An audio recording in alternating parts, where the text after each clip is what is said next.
So, when you walk into a massive, towering skyscraper, you don't typically stop in the lobby, look at the receptionist, and demand to see the structural engineering reports. Right, you definitely don't. No, you just get in the elevator and push the button for the 45th floor. You trust the building because there's this invisible scaffolding, right? Like municipal codes, inspectors, and rigorous data that allowed it to legally open in the first place. Yeah, exactly.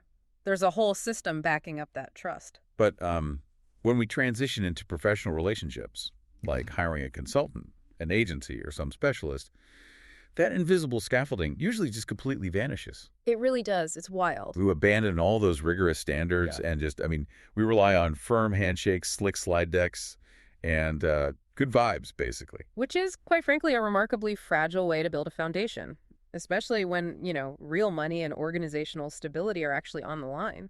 Totally. And that is exactly what we are getting into today. Welcome to the deep dive. Yeah. For you, the listener, we are looking at excerpts from a framework called The Architecture of Verified Trust, specifically focusing on their capstone notes. Ah, yeah, episode 12. Right? Yes, titled Episode 12, Trust the Data, Trust the Process. And our mission for this deep dive is to explore how professional standards aren't just like bureaucratic rules, but the actual architectural tools used to build and maintain client trust over time. Which is such a crucial shift in perspective. Exactly, because as a lifelong learner, you are likely here to extract the insights that actually apply to your own work, right? Yeah. Without getting completely bogged down in all the theory. Right, and the material offers a very sharp lens through which to view professional operations. Today's focus is really about synthesizing these dense structural concepts into actionable practices. Yeah, making it real. Exactly. We need to move past the abstract and look at the actual mechanical components of trust. Okay, let's unpack this, because the source material starts by drawing a very hard line in the sand between two totally distinct paradigms. It really does not pull any punches. No, it doesn't. It demands that we completely redefine our understanding of trust in a professional context, basically stripping away the idea that it's merely a feeling or an emotional bond. Yeah, it's not a vibe. Right. The text gives us this anchor quote: "Trust is measured, not claimed." And that distinction between claimed trust and measured results is really the beating heart of the entire trust the data, trust the process philosophy. It is such a disruptive thought, though. I mean, in the business world, the vast majority of trust is simply claimed. Oh, 100%. It's the marketing brochure promising, bank-grade security, or the consultant's tagline asserting they are a partner you can rely on. It's just a self-declaration. That's a promise. Exactly. It's a promise of future behavior that requires absolutely zero upfront evidence. Right. It's like, to make it relatable, claimed trust is a diner putting a giant neon world's best coffee sign in their window. It's just a claim. Anyone can buy a neon sign. Exactly. But measured trust, on the other hand, is the actual health inspector's A rating hanging on the wall. Yeah. And, the consistent daily taste of the brew itself.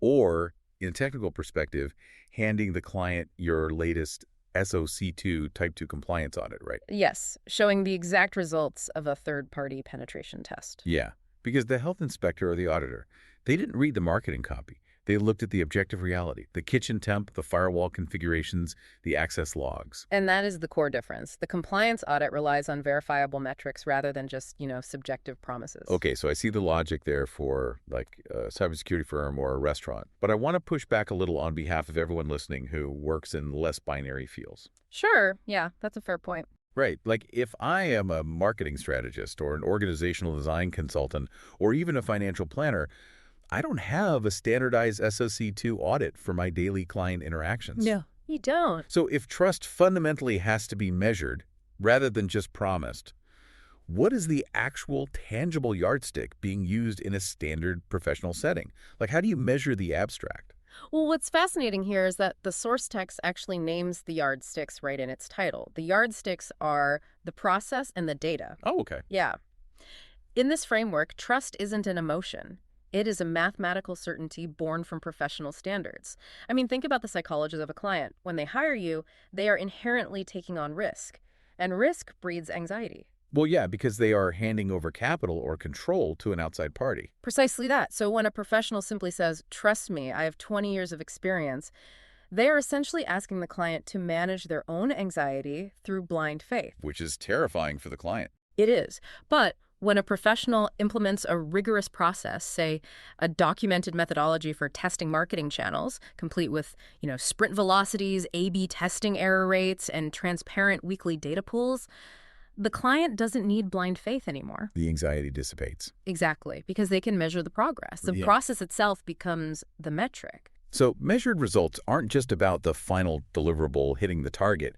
It's about the client's ability to actually see the gears turning along the way. Yes. If the process is rigorous and visible, the data it produces will be sound, and the trust just naturally follows. It shifts the entire relationship from subjective hope to objective observation.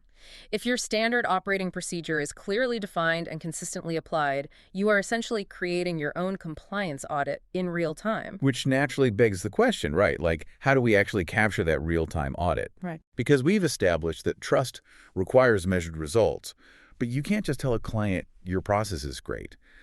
According to the source material, the way we physically execute this transparency is through documentation. Yeah, the dreaded paperwork. Exactly. The text gives us another powerhouse quote here. Real restoration leaves a paper trail. And it ties this to the primary insight that trust is built through documentation and consistency over time. That word restoration carries so much weight in this framework. I mean, clients usually engage professionals when something is lacking, broken, or at risk, right? Yeah, they need a failing IT infrastructure restored or a stagnant brand reputation restored. Exactly. Restoration implies moving from a state of vulnerability to a state of security. And you simply cannot securely restore a complex system without meticulously documenting the steps you took to achieve it. Okay, so in theory, I love that. I really do. God. But in practice, I've seen teams spend like 40% of their billable hours just logging their actions in project management software just to prove their worth to a nervous client.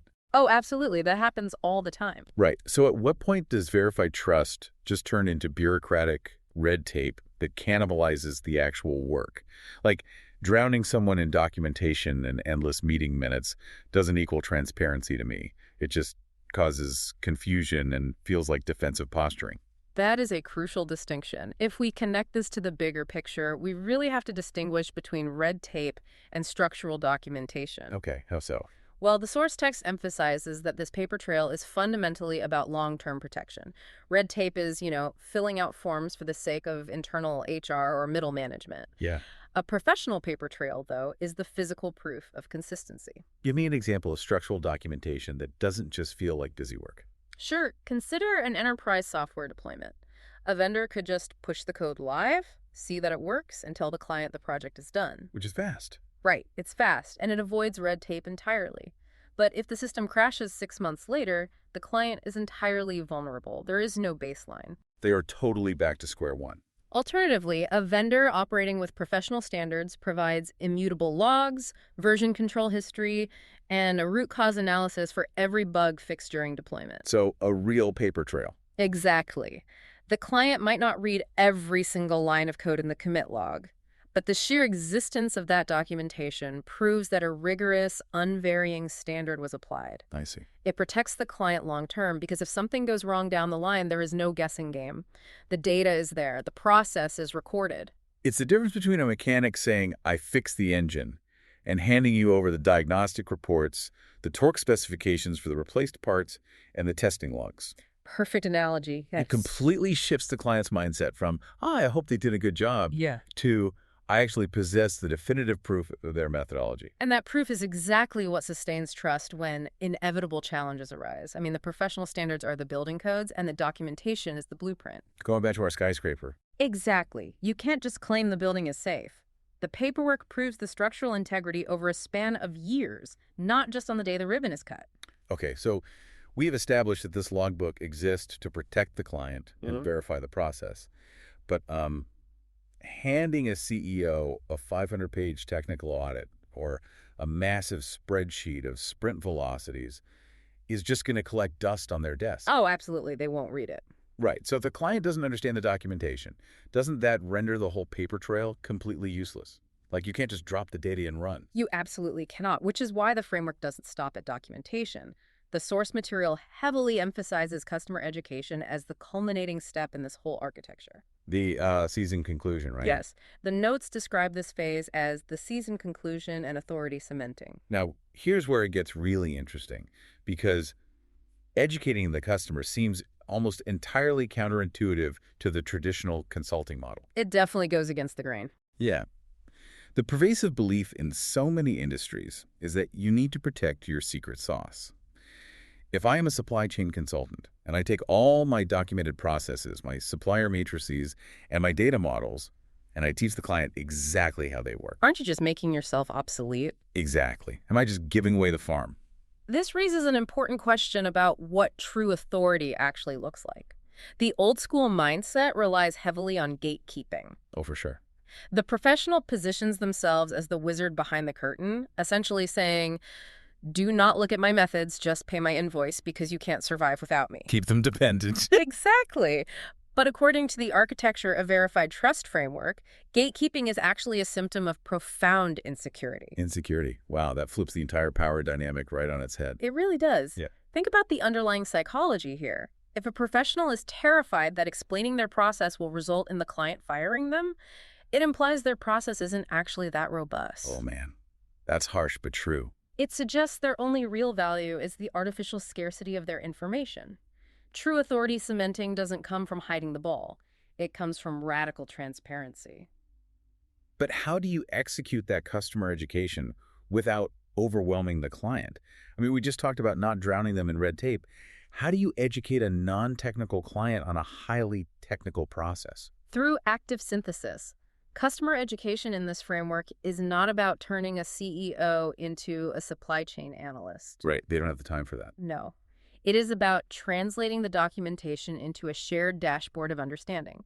It's having regular cadence meetings where you don't just report the raw numbers, but you actually explain the why behind the metrics. So giving it context. Yes. You show them the variables you navigated, the anomalies you caught in the data, and the specific standards you applied to resolve them. So by doing that, you are essentially saying to the client, look at the sheer complexity of this ecosystem. Mm-hmm. Look at the rigorous standards I am holding myself to on your behalf. Exactly that. You aren't teaching them to do your job. You are teaching them how to evaluate the incredibly high standard at which your job is being performed. And that distinction is paramount.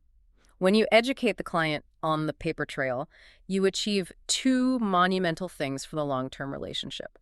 First, you prove beyond a shadow of a doubt that you have absolutely nothing to hide. It's just huge. It is. That alone builds a resilient trust that no slick marketing campaign can replicate. And second, I assume, you redefine the market for them. Exactly. You elevate their understanding of what good actually looks like. Once a client truly understands the intricacies of your data and the depth of your process, they don't think, oh, this is easy, I'll just do it myself. Right. No, they realize that the competitor who offered to do it in half the time for half the price was cutting incredibly dangerous corners. They realize the depth of the waters you are navigating for them. Suddenly, every other service provider who just says, trust me, looks, well, dangerously amateurish. You have cemented your authority not by trapping the client in ignorance, but by empowering them with data. It completely flips the script from trust me because I'm the expert to trust the process and let me show you exactly how the engine works. It creates a real partnership grounded in objective reality.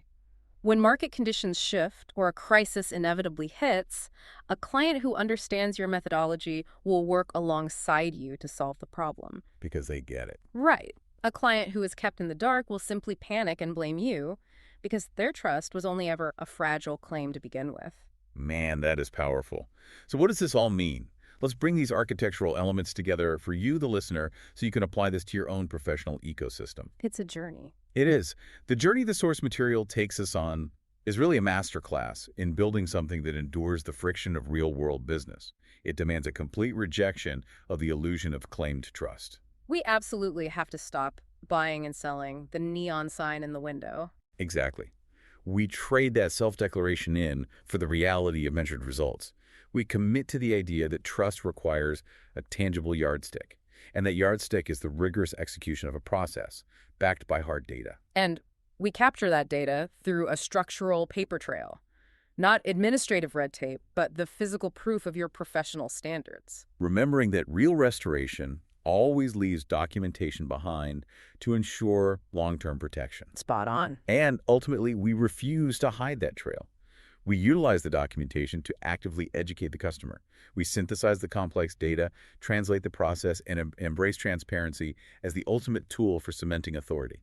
That is the core primary insight here. Right, of the architecture of verified trust. It's that trust is built through documentation and consistency over time. It is about creating that invisible scaffolding and then having the confidence to sit down with the client and walk them through the blueprints. It really challenges professionals in every field, whether you are writing code, managing wealth, structuring organizations, or designing campaigns, to ask themselves a hard question. What's that? Are you asking your clients to manage their anxiety through blind faith? Or are you providing the verifiable metrics that dissolve that anxiety entirely? It is a fundamental shift in how we operate. But as we wrap up this analysis, there is one final lingering thought that builds on everything we've discussed today. And it's something I want to leave you, the listener, to mull over on your own. Oh, I like this. Yeah.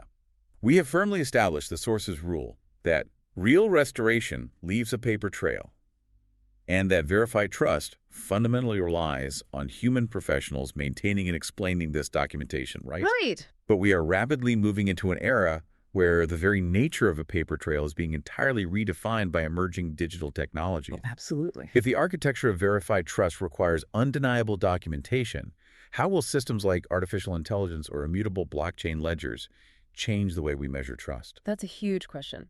I mean, imagine a future where AI generates thousands of process logs a second, or a blockchain automatically records and verifies every single transaction without a human ever touching a keyboard. It changes the whole dynamic. It really does. Will the professional standards of tomorrow require entirely new algorithmic ways of verifying trust?